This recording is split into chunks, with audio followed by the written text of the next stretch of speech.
Hi అండి, welcome to our channel. నేను ఇప్పుడు చదివి వినిపించబోయే కథ హేమంత్ సమీరం పార్ట్ 6. పార్ట్ 5లో ఏం జరిగిందో ఒకసారి చూద్దాం. హేమంత్ సమీరను రౌడీలతో కొట్టించబోతే సమీర వేరే రౌడీలను పెట్టి తనను కొట్టడానికి వచ్చిన రౌడీలను కొట్టిస్తుంది. తర్వాత రూమ్కి వచ్చి పడుకుని నిద్రపోతే తనకి ఒక పీడకల వస్తుంది. అందులో హేమంత్ క్రూరంగా ప్రవర్తించడం తన కళలో జరుగుతుంది. అలా పీడకలు రావడంతో లేచి ఈరోజు నుంచి ధ్యానం ప్రాక్టీస్ చేయాలి అనుకుంటుంది. మరుసటి రోజు ధ్యానంలో గడుపుతుంది సమీర. తర్వాయి భాగంలోకి వెళ్దాం.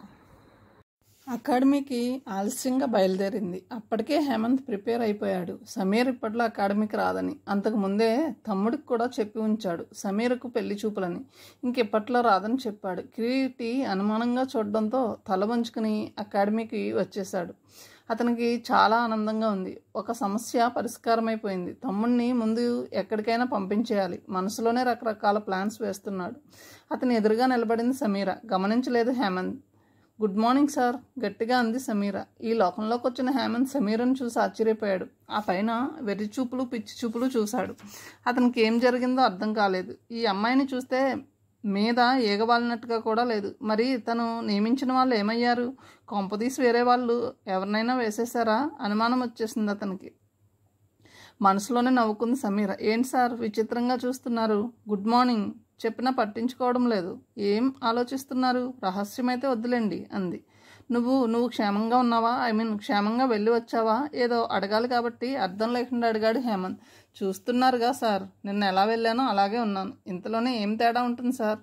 అతని అయోమయాన్ని చూసి లోపల నవ్వుకుంటూ అంది సమీర్. ఆహా, అంటే ఏం లేదు. నిన్న వెళ్ళేటప్పుడు క్షేమంగా వెళ్ళావా అని. అంతే. అదే అడుగుతున్నా. వెళ్ళాను సార్. సార్ గుర్తుకొచ్చింది. నిన్న వెళ్తుండగా ఎవరో రౌడీలు వచ్చి నా ఆటోను ఆపారు. 4 దున్నపోతుల్లా ఉన్నారు. ఈలోగా మరో కారులో కొంతమంది వచ్చారు సార్. వాళ్ళకి డబ్బులు బాకీ అట. తప్పించుకు తిరుగుతున్నారని కొల్లబొడిచి వదిలారు సార్. ఆనకు వాళ్ళని 108కి ఫోన్ చేసి హాస్పిటల్లో జాయిన్ చేయించాను. ఒక్క విషయం సార్, వాళ్ళు దెబ్బలు తిని మూలుగుతూ హేమంత్ సార్ అని అరిచారు సార్. వాళ్లకు మీకు సంబంధం ఏమిటి? అమాయకంగా మొహం పెట్టి అడిగింది సమీర. క్లారిటీ వచ్చేసింది హేమంత్కు. ఎవరితోనో గొడవపడి అసలు గొడవ మర్చిపోయారన్నమాట. ఈడియట్స్ అని మనసులోనే అనుకుని, ఏంటి వాళ్ళు ఆ రౌడీ బదులు నా పేరు చెప్పారా? వేరే ఏదో చెప్పి ఉంటారు. నువ్వు పొరపడి ఉంటావు సర్ది చెప్తూ అన్నాడు. మీ పేరు చెప్పారని ఊరుకున్నా సార్, లేకపోతే 100కి ఫోన్ చేసేదాన్ని. ఫోన్లేండి, ఇప్పుడు మాత్రం ఏమైంది? వాళ్ళన్న హాస్పిటల్ నాకు తెలుసుగా. పోలీసులకి ఇప్పుడు కంప్లైంట్ చేస్తా అని బ్యాగ్లో నుంచి సెల్ తీసింది. అబ్బబ్బా, ఆ గొడవలన్నీ ఇప్పుడు ఎందుకు? ఎవరి పాపాన్ని వాళ్ళు పోతారులే, వదిలే. నీకు కొన్ని కొత్త టిప్స్ చెప్పాలి. కోర్టులో వెయిట్ చేస్తుండు అంటూ సమీర మాట ముందుకు వెళ్లకుండా తొందర పెట్టాడు హేమంత్. సమీర మనసులోనే నవ్వుకుంటూ ఇండోర్ స్టేడియంలోకి వెళ్ళిపోయింది. ఆమె అలా వెళ్ళగానే భారం దిగినట్టు ఊపిరి పీల్చి వదిలి లేచి ఆమెను అనుసరించాడు. 2 ప్రాక్టీస్ గేమ్లు ఆడాక విశ్రాంతి కోసం కూర్చుంది. అప్పుడు మనసులోనే అనుకుంది, కిరీటి తన మీద ఆశలు పెంచుకోవడం మంచిది కాదు. అవన్నీ ఇప్పుడే తుంచేయాలి, లేకపోతే చాలా దూరం వెళ్ళేలా ఉంది. లేచి కిరీటి దగ్గరికి వెళ్ళి కూర్చుంది. అది చూసిన హేమంత్ పళ్ళు కొరుక్కుని బలంగా అడుగులు వేసుకుంటూ విసవిసా వెళ్ళిపోయాడు. సమీరను చూడగానే కిరీటి మొహం ఆనందంతో విప్పారింది. ఏం చేస్తున్నారు? బ్యాట్ను అటు ఇటు ఊపుతోంది సమీర. ఏముంది, దేవత ఎప్పుడు కరుణిస్తుందా అని అవకాశం కోసం ఎదురు చూస్తూ తపస్సు చేస్తున్నాను. నా తపస్సు ఫలించి ఇంక రాదనుకున్న దేవత ప్రత్యక్షమైంది నవ్వుతూ అన్నాడు కిరీటి. అవునా? ఏది, ఎక్కడా? అతని భావం అర్థమవుతున్నా కానట్టుగా అంది సమీర. అయ్యింది, నాకు దర్శనమిచ్చింది కూడా నవ్వుతూ అన్నాడు కిరీటి. అవునా? అవన్నీ నాకెందుకు కానీ, ఎందుకు మీరు నెక్స్ట్ ఏం చేయాలనుకుంటున్నారు? ఉద్యోగ ప్రయత్నం ఏమైనా చేస్తున్నారా? ఎంఎస్ చేస్తే మంచిది కదా. టాపిక్ మారుస్తోంది సమీర. అవన్నీ పెద్ద ఇంపార్టెంట్ కాదు. ప్రస్తుతం కోరి వచ్చిన వనితను వివాహం చేసుకుని కాపురం చేయడం ముఖ్యం. ఆ తర్వాతే ఏదైనా నిశ్చయంగా అంటూ సమీర మొహంలో సంతోషం కోసం వెతికాడు. అతనికి అదేం కనిపించకపోవడంతో కొంచెం కిన్నుడయ్యాడు. అదేంటి అప్పుడే పెళ్ళా? ఇంకా మీ అన్నగారికే కాలేదు. అందరూ ఏమంటారు? ఇంకో సంగతి, పెళ్లితో మీ భవిష్యత్తు ఆగిపోవచ్చు.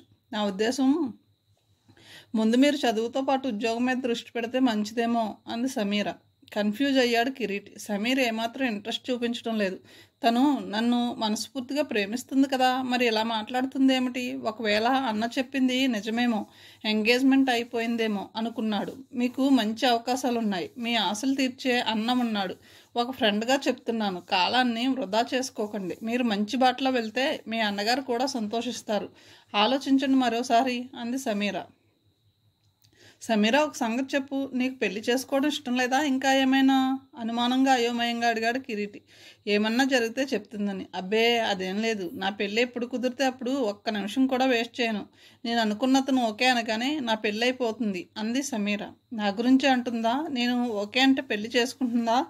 ఏదీ క్లియర్ కావడం లేదు. ఈమె మనసులో ఉన్నది తనేనా? సమీర, ఇంతకీ పెళ్ళికి ఓకే చెప్పాల్సింది నేనేనా? సాధ్యమైనంత వరకు పెదాల మీద నవ్వు తెచ్చుకుని అన్నాడు కిరీటి. మీరా? మీరు ఎందుకలా అనుకుంటున్నారు? నేను ఎప్పుడన్నా అలాగని చెప్పానా?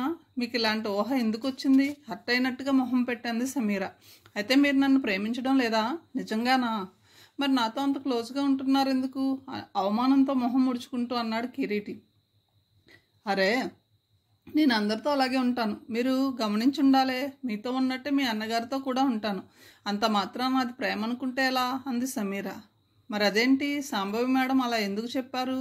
నేను మీతో లేకపోతే బతకలేకపోతున్నానని, మీ మనసంతా నేనే నిండిపోయి ఉన్నానని, కాదంటే చచ్చిపోతానని అన్నారట కదా.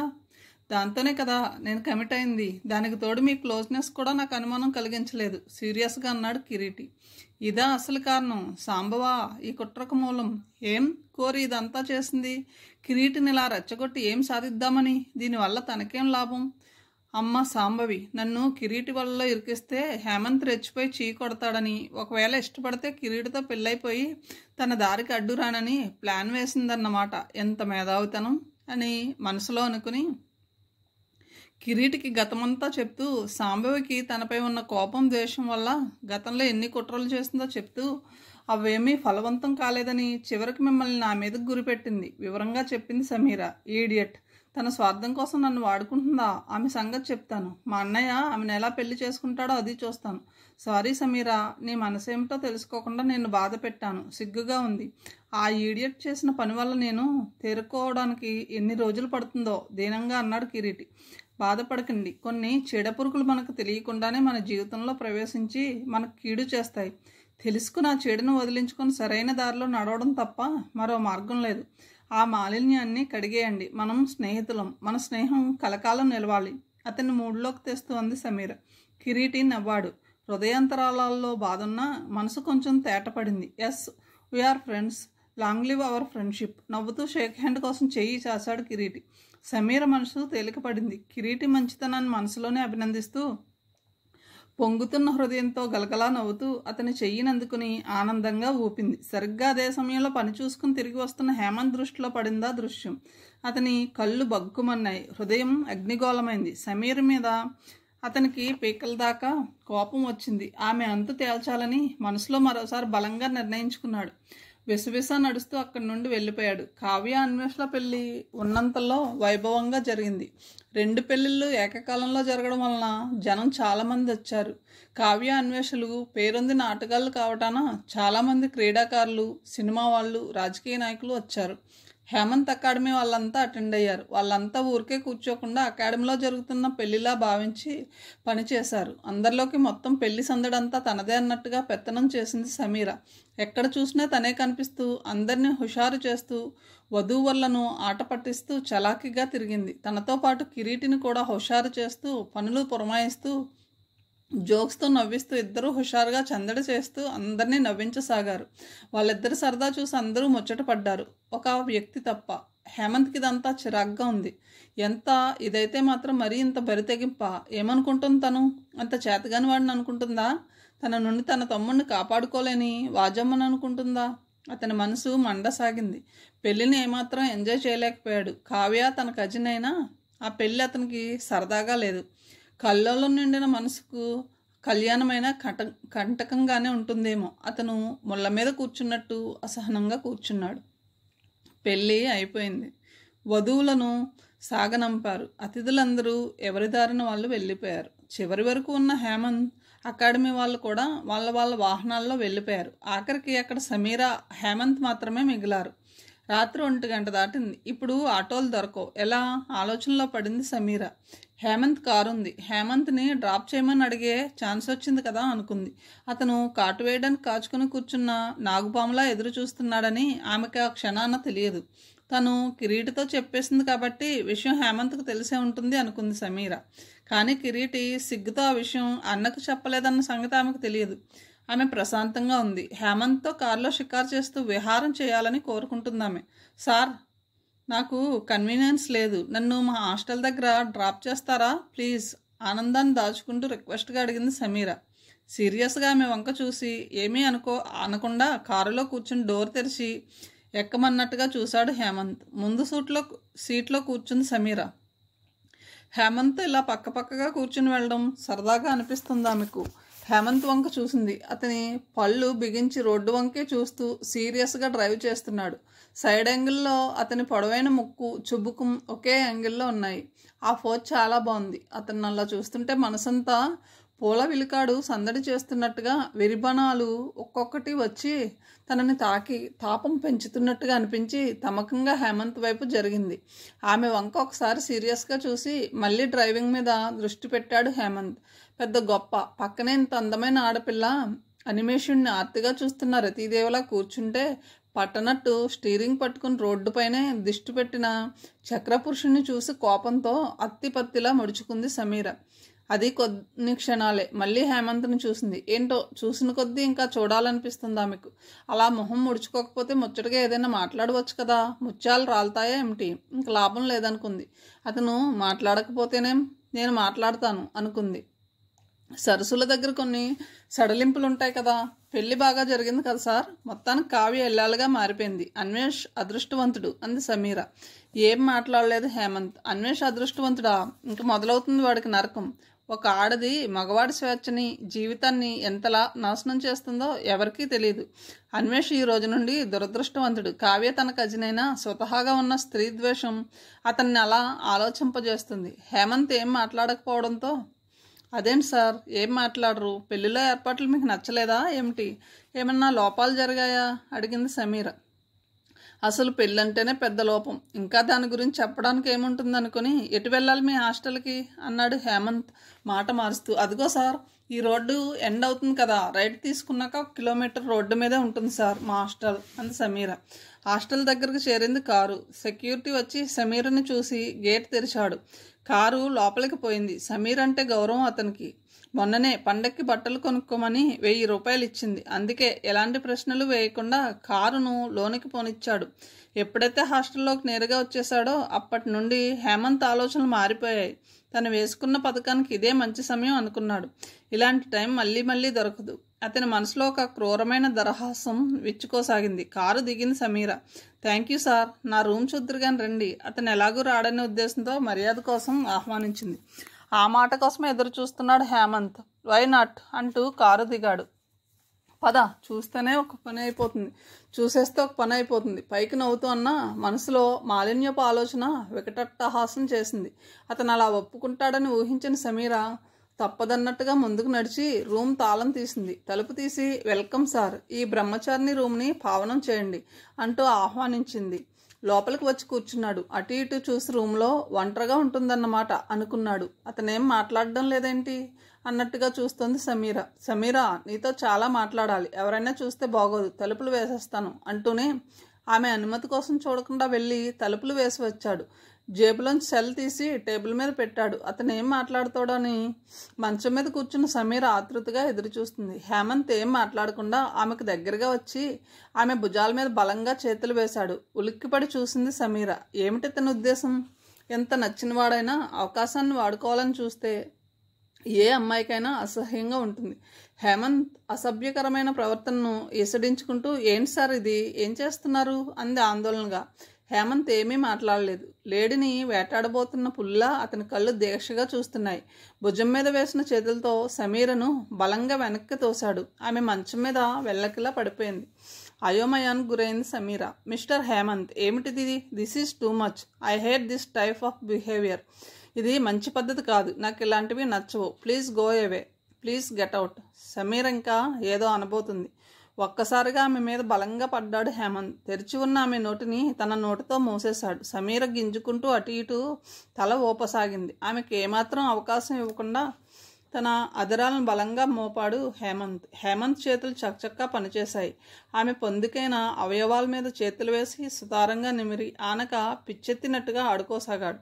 సమీర కోపంతో చిరాగ్గా అటు ఇటు గింజుకోసాగింది. ఆమెకు ఆందోళనగా అసహ్యంగా ఉంది. కానీ పైన మగబలం మదబలాన్ని చూపిస్తుంది. నిజానికి ఇక్కడో విచిత్రమైన సంఘర్షణ జరుగుతుంది. హేమంత్ సమీర్కి ఇష్టమైన వాడు. అతని స్పర్శ సదా కోరుకుంటుందామె. ఇప్పుడు కూడా దేహం అతని రాపిడిని కోరుకుంటుంటే బుద్ధి మాత్రం వద్దు వద్దని వారిస్తుంది. రెండూ వద్దనుకుంటే కదా ఇంత దూరం వచ్చేదే కాదు. వచ్చింది. ఇప్పుడు ఆగమన్నా ఆగేలా లేదు. హేమంత్ ఉన్మాదిలా ఆమె ఆచ్ఛాదనను తొలగించి ఆమెను పూర్తిగా ఆక్రమించుకున్నాడు. ఓడిపోయినట్టుగా మౌనంగా ఉండిపోయింది సమీర. ఒక పక్క ఆమెకు తన మీద తనకే అసహ్యం వేస్తుంది.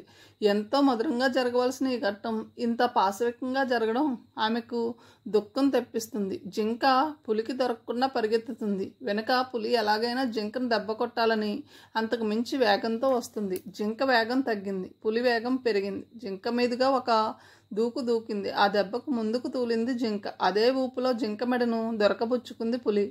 వ్యతిరేకతను కొనసాగించలేని జింక తల వేలాడేసింది. పులి తల ఎత్తింది. దాని కూరల నుండి రక్తపు బొట్లు చుక్కలు చుక్కలుగా రాలుతున్నాయి. బీభత్సమైన దృశ్యం. సమీర మీద నుండి లేచాడు హేమంత్. బట్టలు సవరించుకుని సెల్ తీసుకుని ఆమె ఎదురుగా కూర్చుని సేద తీర్చుకుంటూ సమీరను చూడసాగాడు. సమీర లేచి కూర్చుని దుస్తులు సవరించుకుని ఓడిపోయినట్టుగా ముడుచుకుని కూర్చుంది. ఆమె కళ్ళల్లో నీళ్లు తిరుగుతున్నాయి. తన దేహం వంక చూడలేనట్టుగా కళ్ళు మూసుకుంది. Sameera, I'm sorry. వ్యక్తిగతంగా నీ మీద నాకు ద్వేషం లేదు. కానీ నువ్వు నా తమ్ముడి జీవితంలోకి రావాలని చూసావు. వాణ్ణి అమాయకుని చేసి ఆడించాలని చూసావు. అందుకే నీ మీద నాకు కోపం వచ్చింది. మంచివాణ్ణి రాక్షసుల్లా మార్చావు. ఇంత నీచమైన పని చేసేలా చేసావు. నా తమ్ముడికి సాంప్రదాయబద్ధమైన ధనవంతుల కుటుంబంలోని పిల్లను తెచ్చి పెళ్లి చేయాలనుకున్నాను. అది మా తండ్రి గారి కోరిక. నువ్వు మధ్యలో వచ్చావు. నీలాంటి వాళ్ళు నా తమ్ముడి జీవితంలోకి రావడానికి వీల్లేదు. నిన్నెలా ఆపాలో అర్థం కాలేదు. నిన్ను రౌడీల చేత కొట్టించాలనుకున్నాను. అదృష్టం కొద్దీ తప్పించుకున్నావు. నీకు బుద్ధి చెప్పాలనుకుంటున్నాను. నాకు నువ్వే చక్కటి అవకాశాన్ని కల్పించావు. నిన్ను పూజకు పనికిరాని పువ్వులా అపవిత్రంగా మార్చాను. ఇప్పుడు జరిగిందంతా ఈ సెల్ ఫోన్లో రికార్డ్ అయింది. సెల్ ఊపుతూ అన్నాడు హేమంత్. దెబ్బతిన్న పుల్లిలా అతని వంక చూసింది సమీర. కర్కశంగా నవ్వాడు హేమంత్. సో నువ్వు మా తమ్ముడి జోలికి రాకు. అఫ్కోర్స్ రాలేవు కూడా. తెగించి వస్తే ఇందులో ఉంది. వాడు అక్కడే కాదు, లోకమంతా చూస్తుంది. తర్వాత నీ గతి అదోగతే. Show be careful. అన్నీ మర్చిపో. నేను మర్చిపోతాను. నీ ఆటలో నువ్వు రాణించు. నేను సహకరిస్తాను. అర్థమైందనుకుంటాను. వస్తా. తలుపు తీసుకుని చీకట్లో కలిసిపోయాడు హేమంత్. సమీర్కి అంతా విచిత్రంగా ఉంది. దేహం ఒక వంక బాధిస్తుంది. మనసు మౌనంగా రోధించసాగింది. పెళ్లి కాకుండా శీలాన్ని పోగొట్టుకోవడం బాధగా ఉంది ఆమెకు. నిజానికి తను హేమంత్కి మనసిచ్చింది. తన మనసు నిండా అతనే ఉన్నాడు. అతనితో పెళ్ళయ్యాక తన పవిత్రమైన మనసును తనువును అతనికి పూజా పుష్పంలా అర్పించాలనుకుంది. కానీ ఇదేంటి ఇలా జరిగింది? తన జీవితంలో తను అనుకోనిది కోరుకునేది బలవంతంగా తటస్థించింది. ఒక పక్క హేమంత్ అతన్ని నిందించాలో తనను తాను కించపరుచుకోవాలో కూడా ఆమెకు అర్థం కావడం లేదు. ఆమె అయోమయంగా ఆలోచిస్తూ ఉండిపోయింది. ఇది జరిగి 3 రోజులైంది. సమీర అకాడమీకి రావడం లేదు. కిరీటి సమీర గురించి అడుగుతాడేమోనని ఎదురు చూశాడు హేమంత్. కానీ అలాంటిదేమీ జరగకపోవడంతో ఆశ్చర్యంగా ఉంది హేమంత్కి. నిజానికి అతను సమీర పట్ల చేసింది అతనికి ఏమాత్రం సబబుగా అనిపించడం లేదు. ఈ 3 రోజులు నిద్రలేని రాత్రులు గడిపాడు అతను. అసలు ఆమె జీవితాన్ని పాడు చేసే హక్కు తనకేముంది? మగవాడినన్న అహంకారంతో పశువులా ప్రవర్తించానా? వాళ్ళిద్దరూ ప్రేమించుకున్నారు. ఇందులో సమీర తప్పెంత ఉందో కిరీటి తప్పు అంతే ఉంది. కిరీటిని శిక్షించకుండా ఆమెను శిక్షించడం ఏం న్యాయం? అసలు న్యాయాన్యాయాలు విచారించే అధికారం తనకెక్కడుంది? తనేంటి ఇంత అనాలోచితంగా అనాగరికంగా ప్రవర్తించాడు? ఆ క్షణంలో తనకు అలాంటి అసహ్యకరమైన ఆలోచన ఎలా వచ్చింది? తను కాదనుకుంటున్న మనసు కావాలనుకుని కామంతో కళ్ళు మూసుకుని ప్రవర్తించేలా చేసిందా? హేమంత్కి చాలా చిరాగ్గా ఉంది. పిచ్చి పిచ్చి ఆలోచనతో అస్థిమితంగానే అకాడమీలో తిరగసాగాడు. అదే సమయంలో కిరీటి సాంబవి ఉన్న రెస్ట్ రూమ్లోకి వెళ్ళడం చూసి అసంకల్పితంగా అటు వెళ్ళాడు. లోపల నుండి సంభాషణ వినిపించసాగింది. తలుపు దగ్గరే నిలబడి వినసాగాడు. వింటున్న కొద్దీ అతని కళ్ళు ఎరిపెక్కసాగాయి. మనసు ద్రవించసాగింది. అలాగే వింటూ ఉండసాగాడు. సాంబవి, నీకన్నీ తెలుసు. తెలిసి అమాయకుణ్ణి. నాతో ఎందుకలా ఆడుకున్నావు అంటున్నాడు కిరీటి. భలేవాడివే. నేను ఇంటర్నేషనల్ ప్లేయర్స్ తోటే ఆడతాను. నీలాంటి బచ్చగాళ్ళతో నేను అస్సలు ఆడను. నీకు ఆ సంగతి తెలుసో లేదో నవ్వుతూ ఉంటున్నది శాంభవి. ఏంటి తెలివితేటలా వంకరగా మాట్లాడితే సరిపోతుందనుకుంటున్నావా? నాకు అలా చెప్పి నన్ను ఎందుకు ఇరికించావో చెప్పు, చిరాగ్గా చెప్పాడు అన్నాడు కిరీటి. ఒకళ్ళు ఇరికిస్తే ఇరుక్కుంటావా కిరీటి? నీ బుద్ధేమైంది? అంటే కోరి నన్ను కవ్వించి ఒక అమాయకురాల్ని మధ్యలోకి ఎందుకు తెచ్చావు? ఆమె నన్ను ప్రేమించిందన్నావు, ఏడ్చిందన్నావు. ఈ మాట ఆమె ఎదురుగా చెప్తావా? నాకేం అవసరం? అది నా శత్రువు. నాకు అడ్డమనుకున్నాను, నా దారిలో నుండి తప్పించాలనుకున్నాను. నువ్వు దొరకవు, వాడుకున్నాను. తప్ప అతి తెలివిగా మాట్లాడుతున్నావా? నువ్వు ఖచ్చితంగా చెప్పావని మా అన్నయ్యతో పోట్లాడాను.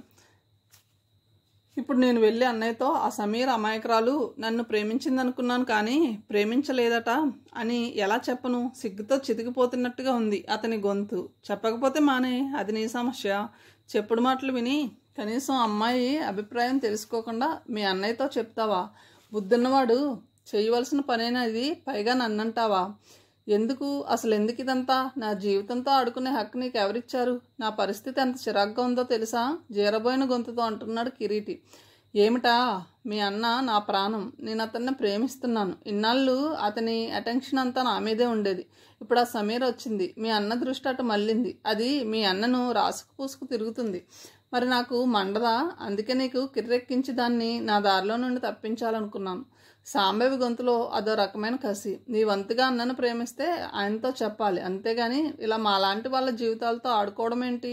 ఇది చాలా తప్పు. ఇలాంటి తప్పులు మళ్ళీ చేయకు. నీ ప్రవర్తన మార్చుకుంటే మంచిది. Be careful. కిరీటి బయటకు వచ్చి విసురుగా తలుపు మూసి వెళ్ళిపోయాడు. వెళ్తున్నప్పుడు కర్చీఫ్తో కళ్ళు తుడుచుకోవడం క్లియర్గా గమనించాడు హేమంత్. లోపల జరిగిన సంభాషణ విన్న హేమంత్ మనసు ద్రవించిపోయింది.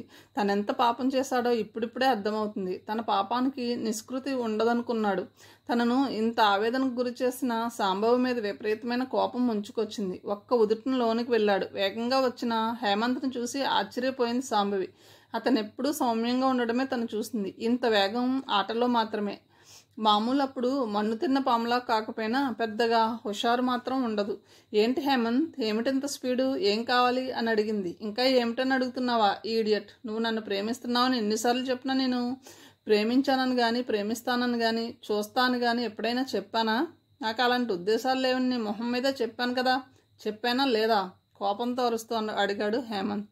అతను అలా అరవడం చూసి ఆశ్చర్యపోయింది శాంభవి. ఏమిటో తేడాగా ఉందనుకుంది. అవును, సంవత్సరాల నుండి చెప్తూనే ఉన్నాను, నేను అడుగుతూనే ఉన్నాను. ఎందుకు నీ వెంటపడి వేధిస్తూ అడుగుతున్నావు? ఏమో, ఏ రోజన్నా నీ మనసు మారి నన్ను ప్రేమిస్తావని ఆశ. ఆ ఆశ ఇంకా అలాగే ఉంటుంది కూడా అంది.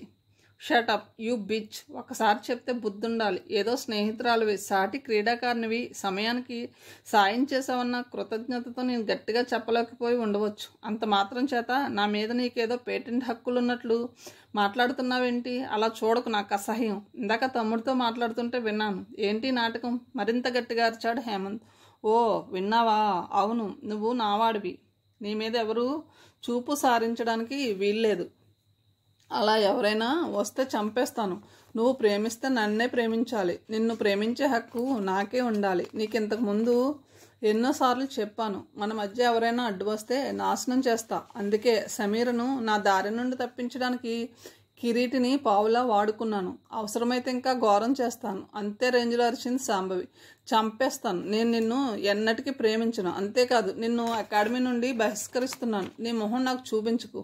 నేనేం చేస్తానో నాకే తెలియదు. మరో వారంలో నీ దారి నువ్వు చూసుకోవాలి, లేదా నీ అంత తేలుస్తాను.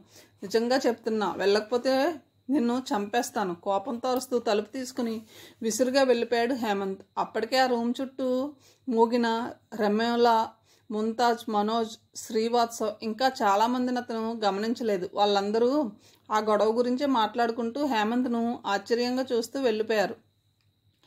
హేమంత్కి చాలా చిరాగ్గా ఉంది. తన మీద తనకే చెప్పరానంత అసహ్యం వేస్తుంది. ఏం పనిచేశాడు తను? జరిగిన దాంట్లో ఏమాత్రం సంబంధం లేని సమీర జీవితాన్ని బలి తీసుకున్నాడు. తను ఎందుకలా పశువులా ప్రవర్తించాడు? తనలో అంత క్రూరత్వం ఉందా? చిచి, అసహ్యం. జీవితం మీద రోత పుడుతుంది. ఏం చేయాలి? ఇప్పుడేం చేయాలి? వెళ్ళాలి. వెళ్ళి సమీర కాళ్ళ మీద పడి క్షమాపణ అడగాలి. పరిహారంగా ఏం చేయమంటే అది చేస్తాను, చావమంటే చేస్తాను. రకరకాలుగా ఆలోచించుకుంటూ స్పీడ్గా కారు నడుపుకుంటూ సమీర హాస్టల్ చేరాడు. అతన్ని చూసి నీలా అరజా పరిగెత్తుకుని వచ్చారు. సార్, మా సమీర ఏ టోర్నమెంట్కి వెళ్ళింది? ఎప్పుడు మాకు చెప్పకుండా వెళ్ళదు. అదేంటి, మీరు వెళ్ళలేదా? ఆశ్చర్యంగా అడిగారు వాళ్ళు. సమీర్ రూమ్లో లేదా? ఏమైంది? అయ్యో భగవాన్, నేను అనుకున్నదంతా జరిగిపోయింది. సమీర్కి ఏమైంది? ఏదైనా అఘాయిత్యానికి ఒడిగట్టిందా? ఈ పాపానికి మూలం నేను. నాకు నిష్కృతి లేదు. అచేతనంగా ఉండిపోయాడు. ఏం మాట్లాడకుండా నిలబడిన హేమంత్ని చూసి, రండి సార్, మా రూమ్లో కూర్చుందరు కానీ. సమీర మా బెస్ట్ ఫ్రెండ్.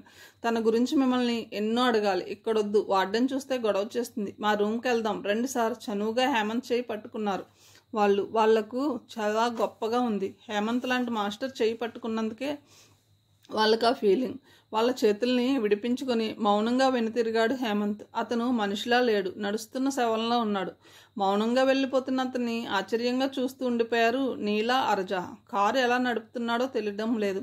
అతనికి ఒకటే ఆలోచన, ఇంత నీచం తను ఎలా చేశాడు? ఎలా చెయ్యాలనిపించింది? తనలో ఎంత పైశాచికత్వం ఉందా?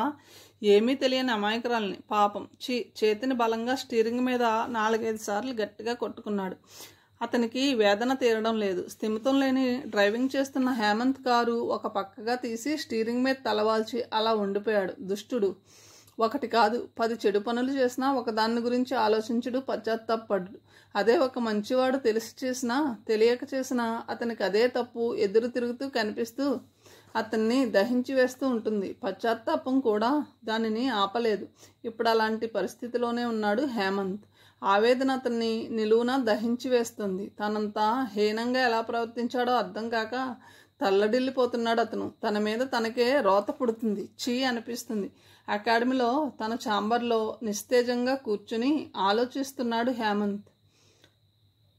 పెళ్ళై 3 రాత్రులు పూర్తయిన కావ్య, అన్వేష్ ఆ రోజు అకాడమీకి వచ్చారు. హేమంత్ను విష్ చేసి ప్రాక్టీస్కి వెళ్ళాడు అన్వేష్.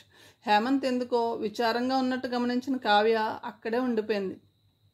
అన్వేష్ వెళ్ళాక అడిగింది కావ్య, హేమంత్ ఏమైంది? ఎందుకలా ఉన్నావు? Any problem? ఏమీ మాట్లాడలేదు హేమంత్. అతనిలో అదే నిర్లిప్తత, ఆవేదన. కావ్య లేచి అతని దగ్గరకు వచ్చింది. అతని భుజం మీద చెయ్యి వేసి, చెప్పు హేమంత్, ఏమైంది? నీ సిస్టర్ కూడా చెప్పుకోలేని బాధలేమున్నాయి? చెప్పు, ఎందుకు ఇలా ఉన్నావు? లాలనగా అడిగింది. ఆ మాత్రం ఆప్యాయతకు అతని దుఃఖం కట్టలు తెంచుకుంది. కావ్య చేతుల్లో తలపెట్టుకుని రోధించసాగాడు హేమంత్. కావ్య ఆశ్చర్యపోయింది. ఎప్పుడూ ధీరగంభీరంగా ఉండే హేమంత్ అలా పసిపిల్లాడిలా ఏడుస్తుంటే ఆమెకేదో ప్రపంచ వింతలా అనిపించింది. ప్లీజ్ హేమంత్, ఊరుకో.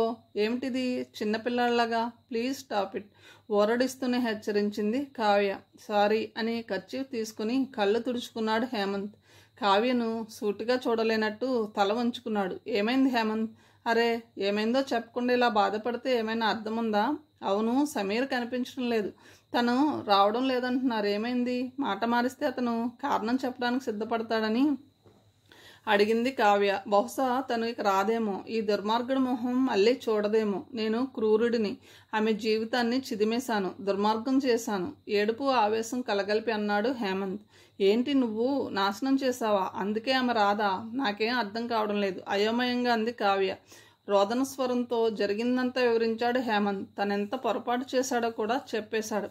ఏంటి, నిజమా? నువ్వు చేసావా ఈ పని? ఇంత నిజంగా ఎలా ప్రవర్తించావు హేమంత్? ఎంత గొప్పగా ఊహించుకునేదాన్ని నీ గురించి.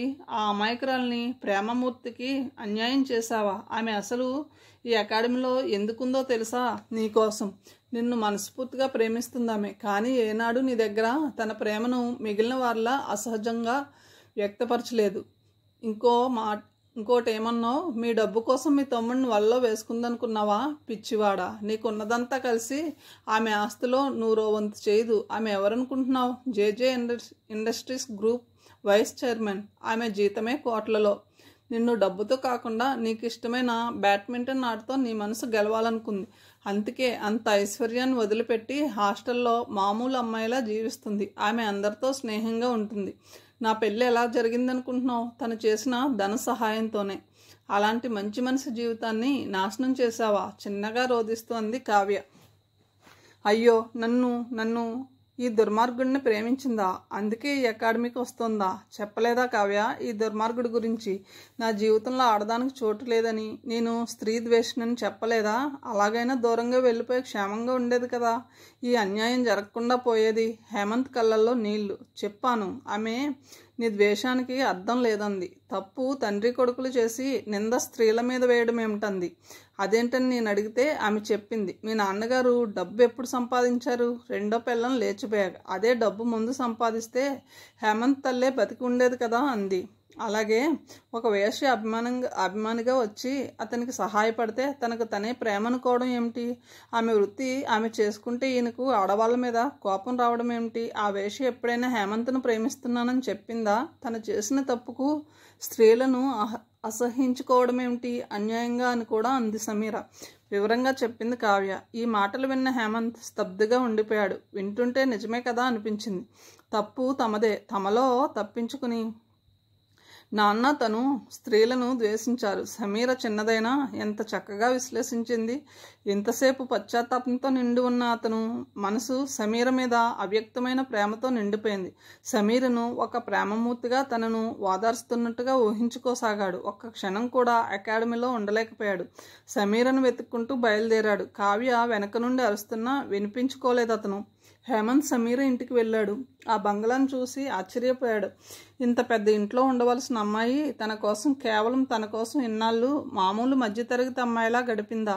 తలుచుకుంటూనే సమీర ప్రేమ అద్భుతం అనిపిస్తుంది హేమంత్కి. దాంతోపాటే అంతెత్తున కనిపిస్తున్న ఆ ప్రేమమూర్తి ముందు తనెంత హీనమో ఆలోచించుకోసాగాడు. సెక్యూరిటీ ద్వారా తెలిసింది సమీర ఇంట్లో లేదని, వరంగల్లోని సేవాశ్రమానికి వెళ్ళిందని. తన కారును వరంగల్ వైపు పోనిచ్చాడు. అతనికి వెంటనే సమీరను చూడాలనిపిస్తుంది. ఆమె పాదాలను కన్నీళ్లతో కడిగి తన హృదయ భారాన్ని దించుకోవాలనిపిస్తుంది. అతను సేవాశ్రమానికి చేరుకున్నాడు. అక్కడ మేనేజర్ చెప్పాడు, ఆమె ఉదయమే బయలుదేరి ఖమ్మం వెళ్ళారని. మేనేజర్కి సమీర బాగా గుర్తుంది. 1,00,000 రూపాయలు చెక్ ఇచ్చింది ఆశ్రమానికి. ఆ మాత్రం గుర్తుండదా? ఆమె వచ్చింది క్యాబ్ మీద అని తెలుసుకున్నాడు హేమంత్. ఆ క్యాబ్ కంపెనీ ఓనర్ అతనికి తెలుసు. ఇంక సమీర ఎటు వెళ్ళినా తనకు తెలుస్తుందనుకున్నాడు. తన కారును ఖమ్మం వైపు నడిపించాడు హేమంత్. తన ప్రేమదేవతను వెంటనే చూడాలి. తన మనసులోని మాలిన్యాన్ని కరిగించిన ఆ మానవతామూర్తిని దర్శించాలి. తన ప్రేమను ఆమెకు నైవేద్యంగా సమర్పించాలి. ఆ దేవత అనుగ్రహం పొందాలి. అదే అతని ఆలోచన. ఖమ్మం చేరాక తెలిసింది సమీర విజయవాడ కనకదుర్గ సన్నిధికి వెళ్ళిందని. అక్కడి నుండి తిరుపతి, ఆ పైన కంచి, మదురై, చివరికి కన్యాకుమారి. తిరిగి తిరిగి పిచ్చివాళ్లా తయారయ్యాడు హేమంత్. అతనికి గడ్డం పెరిగింది, బట్టలు మాసాయి. చేతిలో ఏటీఎం కార్డులున్నా అవి కారు పెట్రోల్ కోసం మాత్రమే వాడుతున్నాడు. తిండి మీద శరీరం మీద అతనికి ధ్యాస లేకుండా పోయింది. అసలు శరీరం అంటేనే అతనికి చిరాగ్గా ఉంది. అదే తనని ఇంత తప్పు చేయించిందనే భ్రమలో పడిపోయాడు. కన్యాకుమారి ఆలయం చేరుకున్నాడు. సమీర్ ఎక్కడా కనిపించలేదు. చివరి ఆశగా వివేకానంద్ రాక్ చూద్దామనుకున్నాడు. అక్కడ కూడా కనిపించకపోతే అటు నుండి అటే దక్షిణ సముద్రంలో కడతేరిపోదామని గట్టిగా నిర్ణయించుకున్నాడు హేమంత్. సమీర లేకపోతే అతనికి జీవితం శూన్యంలా కనిపించసాగింది. ప్రపంచంలో సమీర తప్ప ఇంకేది కావలసిన దానిలా అనిపించడం లేదు. సమీర క్షమిస్తే జీవితం, లేకపోతే మరణం అనే నిశ్చయానికి వచ్చేశాడు. 3 సముద్రాలు కలిసే చోట నిలబడ్డాడు హేమంత్. చుట్టూ చూశాడు. సమీర కనిపించలేదు. ఎదురుగా సముద్రంలో రాతి ద్వీపం మీద సమున్నతంగా దేశానికి దిశానిర్దేశం చేస్తున్నట్టు ఆత్మవిశ్వాసంతో అంతెత్తున కనిపిస్తున్నారు వివేకానందుల వారు. సముద్రంలోకి కొంచెం దూరం వెళ్ళి పరిశీలనగా చూశాడు. వివేకానందుని పాదాల దగ్గర ఎవరో కూర్చుని ఉన్నారు. అది ఎవరో స్త్రీమూర్తి కదలక మెదలక నిశ్చలంగా సముద్రాన్నే చూస్తుంది. శిల్పమా? కళ్ళు చికిలించి మరీ చూశాడు. తెలిసిన రూపంలో అనిపించి మరింత ముందుకు వెళ్ళాడు. నీళ్లు అతని నడుము దగ్గరకు వస్తున్నాయి. అప్పుడు అతనికి స్త్రీ రూపం పరిచయమైన రూపంలా కనిపించింది. సమీరా? సమీరే. హేమంత్ ఆవేశం ఉప్పొంగింది. ఏం చేస్తున్నాడో తెలియక సమీరను చేరుకోవాలన్న తపంతో అడుగు ముందుకేశాడు. అది సంధ్యా సమయం. సూర్యుడు ఎర్రని రంగుతో పశ్చిమాన్న విశ్రాంతి తీసుకోవడానికి వేగంగా వెళ్తుండగా ఇటు తూర్పున నిండు చంద్రుడు అరుణవర్ణంతో నిదానంగా ఉదయిస్తున్నాడు. పౌర్ణమి సంధ్య. నీలపు నీళ్ళన్నీ ఎరుపు రంగుతో కదలాడుతున్నాయి. సముద్రుడు జాబిలితో సరసాలాటకు ఉరకలెత్తుతున్నాడు. అలలు అంతెత్తున లేస్తున్నాయి. వివేకానందుని పాదాల చెంత కూర్చుని దక్షిణ సముద్రం వైపు చూస్తుంది సమీర. ఆ సముద్రాగాధంలో ఎన్ని సుడులున్నాయో అన్ని సుడులు ఆమె మనసులో తిరుగుతున్నాయి. తన భవిష్యత్తు ఏమిటో ఆమెకు అర్థం కావడం లేదు. ఎన్నాళ్ళీ తిరగడం, ఎన్ని రోజులీ వేసట, ఎప్పుడు తన సమస్యకు పరిష్కారం? దీర్ఘాలోచనలో మునిగి పడిలేస్తున్న అలలను చూడసాగింది. వివేకానంద రాక్ ప్రధాన భూమికి 400 మీటర్ల దూరం ఉంటుంది. సముద్రంలోకి వెళ్తున్న హేమంత్ సాహసం చూసి ఒడ్డున ఉన్న వాళ్ళు గొల్లున అరిచారు. ఆ అరుపులకు సమీర మౌనం చెదిరింది. ఏం జరిగిందన్నట్టుగా ఇటు చూసింది. సమీరను చూసిన ఉత్సాహంతో హేమంత్ లోకాన్ని మర్చిపోయి పిచ్చివాడలా సమీరా సమీరా అంటూ అరుస్తూ ముందుకెళ్ళిపోతున్నాడు. ఆ అరుపులను లీలగా వినిపిస్తున్న తన పేరుని విన్న సమీర ముందుకు వచ్చి పరీక్షగా చూసింది. మై గాడ్, హేమంత్ హేమంత్ అంటూ తను నీళ్ళలోకి దిగేసింది. రాక్ మీద ఉన్న వాళ్ళు ఆమెను గట్టిగా పట్టుకున్నారు. ఆమె హేమంత్ హేమంత్ అంటూ గింజుకోసాగింది. సమీరా సమీరా అంటూ అరుస్తూ ముందుకు వస్తున్న హేమంత్ అలల తాకిడికి ఉక్కిరి బిక్కిరి కాసాగాడు. అది చూసి అందరూ గొల్లున అరిచారు. సేఫ్టీ బోట్స్ వాళ్ళు వెంటనే పడవను సిద్ధం చేసి నీళ్లలోకి పోనిచ్చారు. అప్పటికే మునుగుతూ తేలుతూ నీళ్లను మింగసాగాడు హేమంత్. గజయెత్తగాళ్ళు అతను పట్టుకుని పడవలోకి లాగారు. కడుపు నిండా ఉప్పు నీళ్లు తాగి ఉన్న హేమంత్ స్పృహ తప్పి పోయాడు. బోట్లో నుండి దిగి అక్కడికి అప్పుడే వచ్చిన సమీర ఆందోళనగా హేమంత్ దగ్గరికి వచ్చింది. ఆమెకేం అర్థం కావడం లేదు. అతను ఎందుకు ఎక్కడికి వచ్చాడు? వచ్చింది తన కోసమేనా? అలా సముద్రంలో ఎందుకు దిగాడు? సముద్రంలో మునిగి చావడానికా, తన దగ్గరకు రావడానికా? సమీరాని తనను పిలిచినట్లు లీలగా వినిపించింది. ఆలోచనలు చుట్టుముడుతుండగా హేమంత్ సార్, హేమంత్ అంటూ పిలుస్తూ అతన్ని కదిలించసాగింది. అప్పటికే చాలా నీళ్లు అతని చేతకు ఎక్కించారు. సమీర పిలుపుతో కనులు తెరిచిన అతను సమీరను చూడగానే సంతోషంతో ఉక్కిరి బిక్కిరై లేచి కూర్చుని, సమీరా నన్ను క్షమించు అంటూ ఆమె కాళ్ళ మీద పడ్డాడు. అంతే, అతను మళ్ళీ స్పృహ తప్పిపోయాడు. అతను ఎప్పుడైతే క్షమించమని అడిగాడో ఆ క్షణానే అతని మీద కోపం పోయి ప్రేమ పొంగుకొచ్చింది సమీరకు. గబగబా చేతుల్లోకి తీసుకుని, హేమంత్ హేమంత్ నన్ను చూడండి, నేను సమీర్ను, ప్లీజ్ ఎవరైనా వెళ్ళి అదిగో నా కారు, డ్రైవర్ను పిలవండి, హాస్పిటల్కి వెళ్ళాలి ఆదుర్దాగా అంది. హేమంత్ను హాస్పిటల్లో చేర్పించింది. ప్రాణాపాయం లేదన్నాక ఆమె మనసు తేలికపడింది. అతన్ని చూసుకుంటూ హాస్పిటల్లోనే ఉండిపోయింది సమీర. ఇక్కడ హేమంత్ ఈ పరిస్థితుల్లో ఉంటే అక్కడ అకాడమీలో హేమంత్ వెళ్ళిన రోజే రెస్ట్ రూమ్లో సాంబవి చనిపోయి కనిపించింది. అకాడమీ అంతా గోలైపోయింది. పోలీసులు వచ్చారు, అందరినీ ఎంక్వైరీ చేశారు. కథను ఇంతటితో ముగిస్తున్నాను. తిరిగి తర్వాయి భాగంతో కలుద్దాం. Thank you.